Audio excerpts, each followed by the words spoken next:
Hello' everyone, এয়া DWৰ ফালৰ পৰা ন'টিচ প্ৰকাশ পালে। মই কিছু সময় আগতে এটা ভিডিঅ' প্ৰস্তুত কৰিছিলোঁ। তাতে মই কৈছিলোঁ যে DWৰ ফালৰ পৰা ডেট এক্সটেণ্ড হোৱাৰ ন'টিচটো আহিব হয়তো। এই ন'টিচটো আহিলে আৰু আপোনালোকক পঢ়িব পৰাকৈ মই কমিউনিটিত প'ষ্ট কৰি দিম। এই ন'টিচটো আপোনালোকে তাতে গৈ পঢ়িব পাৰিব। ইয়াতে মেইনলি হৈছে লোৱাৰ প্ৰাইমেৰীৰ ক্ষেত্ৰত কৈছে তেওঁলোকে যিহেতু 2 ফেব্ৰুৱাৰী 2 তাৰিখলৈকে লাষ্ট ডেট আছিলে, গতিকে এতিয়া ফেব্ৰুৱাৰী 3 তাৰিখৰ পৰা 13 তাৰিখলৈকে ডেট এক্সটেণ্ড কৰা হ'ল। এতিয়া ইয়াত প্ৰধান কথাটো হ'ল যে যিসকলৰ HS-ত 50% নাছিলে কিন্তু গ্ৰেজুৱেশ্যন আছে, তেওঁলোকে এপ্লাই কৰিব নে নকৰে সেই কথাটো আগৰ যিটো এডভাৰটাইজ আছিলে তাতে উল্লেখ নাছিলে। গতিকে সেইটোৰ অল্টাৰনেট হিচাপে তেওঁলোকে ডেটটো এক্সটেণ্ড কৰিছে বুলি কৈছে, যিহেতু মহামান্য আদালতে ৰায় দিছে। তেওঁলোকে তাতে এফিডেভিট কৰা বুলি কৈছে আৰু কৈছে যে যিসকলৰ 50% নাছিলে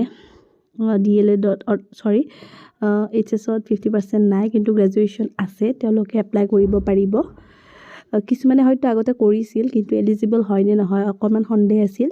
যিহেতু এতিয়া এই ন'টিচটো আহি গ'ল, এতিয়া যিসকলৰ HS-ত 50% নাই কিন্তু গ্ৰেজুৱেশ্যন আছে, যিকোনো কাষ্টৰ হ'লেও কথা নাই, আনৰিজাৰ্ভ হওক, OBC হওক, SC ST প্লেন যিকোনো কাষ্টৰ হ'লেও আপুনি যদি আপোনাৰ গ্ৰেজুৱেশ্যন আছে কিন্তু HS-ত 50% নাই, তথাপি আপুনি এলিজিবল হয়, আপুনি এপ্লাই কৰক। আৰু আগৰ ভিডিঅ'বিলাক দিয়াই আছে, তাতে আপোনালোকে কোনখন ডিষ্ট্ৰিক্টত কিমানখিনি কাট অফ যাব পাৰে এটা অনুমানো কৰিব পাৰে।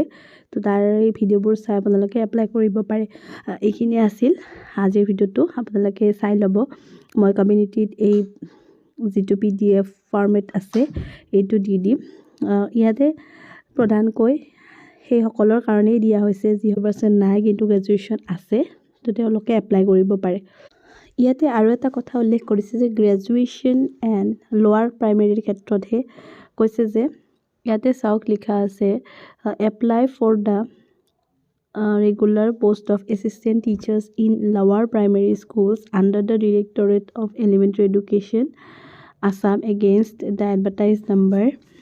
ইয়াতে লিখিছে যে graduation and 2-year diploma in elementary education by whatever name known.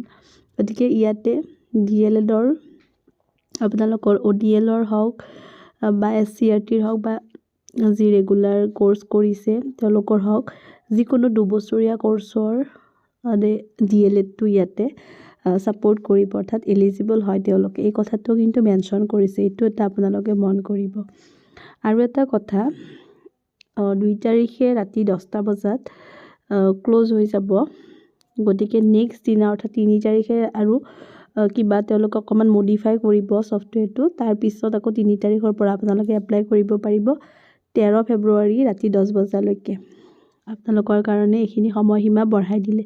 এতিয়া যিসকলে এপ্লাই কৰা নাই তেওঁলোকে আৰু অকণমান ভালদৰে ভাবি চিন্তি এপ্লাই কৰি দিয়ক। ধন্যবাদ, আজিলৈ আহিছোঁ।